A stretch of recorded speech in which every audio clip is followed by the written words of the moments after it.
यात्रीगण कृपया ध्यान दें। बीजेपी कब से देश हो गई? बीजेपी कब से देश हो गई? देश को डिवीजन करने का बीजेपी कब से देश हो गई?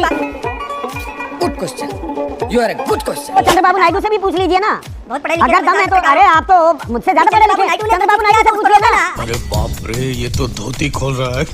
शुभेंदु अधिकारी कह रहे हैं अगले साल चुनाव होगा, जितने मुस्लिम विधायक हैं खदेड़ दूंगा उन्हें विधानसभा से।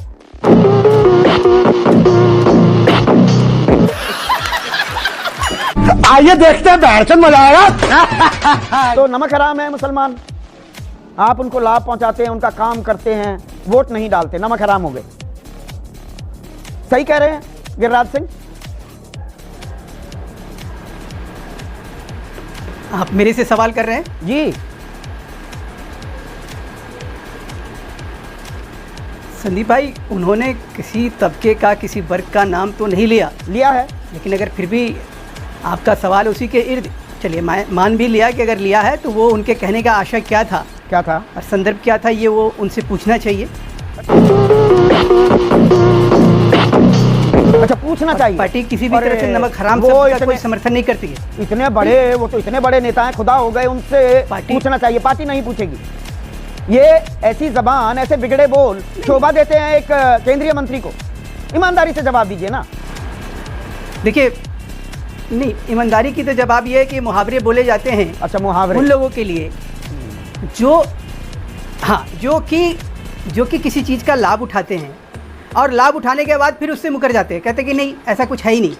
ये चुप है। अच्छा, इस तरह का कोई आप भगवान कुछ हो ही नहीं रहा। दे रहे हैं, कुछ ऐसी चीज लाभ के रूप में प्रसाद देते हैं। आपके ही रहमो करम पर हमारी जिंदगी की गुजर बसर हो रही है। खुदा हैं आप, है ना? नहीं, किसी के रहमो करम, ये देश 75 साल से किसी के रहमो करम पे नहीं चल रहा है। हाँ। ये देश जो है चल रहा है तो इस मानवता पे चला है। हमारा संविधान ये कहता है कि एक कल्याणकारी देश है, ये सबके लिए कल्याणकारी कामों के लिए सोचता है और उसको जमीन पे लेकर आता है। लेकिन कल्याणकारी कहीं ऐसे लोगों के साथ नहीं, कल्याणकारी काम आप रोक देंगे क्योंकि आपको वोट नहीं डालता एक तबका। आपको सरकार तो बिना किसी द्वेष सभी वर्गों के साथ न्यायपूर्ण आप बर्ताव रखेंगे, यही संविधान की शपथ ली जाती है। यहाँ तो धमकी दी जा रही है। बिल्कुल ली जाती है, और धमकी नहीं दी जा रही है। अगर याद करिए प्रधानमंत्री जी ने क्या कहा? एक हाथ में कुरान है और एक हाथ में कंप्यूटर। अच्छा। याद चल झूठा। याद करिए कि इन दोनों चीजों को लेकर हमारे मुस्लिम भाइयों को आगे बढ़ना चाहिए।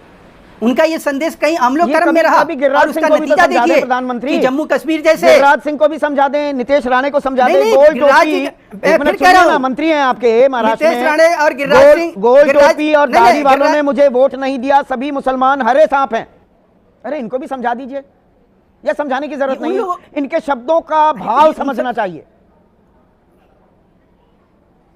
देखिए साहब, जब आप देश में एक माहौल ऐसा तैयार करेंगे तो स्वाभाविक है कि इस तरह के कुछ प्रतिकार भी आएंगे। आप एक ऐसे व्यक्ति को जो भारत जो भारत माता को डायन कहता है, जो मुलायम सिंह ये कहते हैं कि मुसलमानों तुमने अगर हमें वोट नहीं दिया तो तुम्हारा हश्र क्या होगा, तुम सोच लेना। झूठ बोलो, बार बार झूठ बोलो। एमओआई का कॉम्बिनेशन लेकर बिहार में राजनीति की जाती है, तब कुछ नहीं कहा जाता है, खुलेआम कहा जाता है कि हम एमओआई कमीशन, आप जो खुला 80-20 का खेल करते हैं वो सही है। दूसरे की गलती गिनवा रहे हो, उन्होंने जो किया उधर तो आऊंगा ही। तो क्या करना चाहिए? क्या करना चाहिए? एक समुदाय को आप नहीं प्रधानमंत्री बोलेंगे, साहब बोलेंगे। शाबाश बेटा, बहुत बढ़िया। नहीं, हम तो ये कह रहे हैं कि नमक हराम वो व्यक्ति जरूर है जो देश में अगर खाता है, पीता है, रहता है, देश की योजनाओं का लाभ सरजिल इमाम नहीं, बीजेपी कब से देश हो गई? तमाम ऐसे इमाम की भी बात कर लेंगे। पहले ये बताइए बीजेपी कब से देश हो गई? जिनको कंधे पे उठा के या उनको कंधे पे उठा के जो लोग घूम रहे थे, उनसे पूछिए कि हाई कोर्ट, सुप्रीम कोर्ट भी जमानत नहीं दे रहा है। कहिए कि वो भी जो है कहीं सांप्रदायिक हो गया है। जेल नॉट जेल के फलसफे को उल्टा रखा है अदालत ने। पूरी जिम्मेदारी से मैं ये बात कह रहा हूं। अभी इसका भी आगे आने वाले दिनों में किस दिन चर्चा होगी। पूरे कानून के फलसफे को पलट दिया गया है। जवाब दिया जाएगा कि नहीं, लेकिन आज हाँ, आप ये जो एक डाटा लेके बैठे ना, और उसके बाद एक डाटा लेके और बैठते कि 2014 से पहले मुसलमानों की परिस्थिति क्या थी, उनकी दुर्दशा क्या थी और उसके बाद क्या तो थी। डराओगे, धमकाओगे। में आता दर्शकों को भी देवेश चंद्र ठाकुर कहेंगे मैं यादव और मुसलमानों के लिए काम नहीं करूंगा। अब हैं कौन, मुझे ये बताइए। सरकार खुदा हो जाती है क्या? काम करते हैं, सौगात दी जा जो रही काम है। नहीं करते हैं, जो संविधान के नाम पे शरीयत लागू करने का काम आप इस देश में करेंगे, शरीयत कहां से लागू हो गई? तो क्या देश किसने चलेगा लागू क्या? कर दिया? आप कर्नाटक में क्या कर रहे हैं? क्या कर रहे हैं? कर्नाटक में क्या कर रहे हैं? बताइए ना मुझे। कर्नाटक में आपने क्या लिखा? क्या? अपने घोषणा पत्र में आरक्षण हम देंगे मुसलमानों के नाम पर। हाँ, तो क्या वो हाईकोर्ट ने रोका ना। चंद्रबाबू नायडू रोका से ना। पूछेंगे। रोका उसको, अच्छा, रोक दिया। वो अभी आंध्र लागू हाईकोर्ट करने ने की रोका पूरी ना तैयारी उसको। कर रहे हैं। एकदम रोका। अच्छा, और ये जो अरे साहब, मैं ये कह रहा हूं बीजेपी, कि जहां अरे भी सुनिए रीत ना, या उसके ऊपर मार्च में सुनवाई हो रही है। इसी साल सौगाते मोदी कैंपेन चलाया था, वो किसके लिए चलाया था? वो वक्फ चेतना अभियान, वो इजिप्ट में 2 साल पहले प्रधानमंत्री मोदी बिल्कुल। अल हाकिम मस्जिद में क्या करने गए थे? अगर मुसलमान नमक हराम होते हैं तो। Good question, you are a good question. मैं तो कह रहा हूं, क्या कह रहे हैं? हम तो बताइए कह ना, रहे हैं सुनने कि को तैयार हूं मैं। प्रधानमंत्री तो जो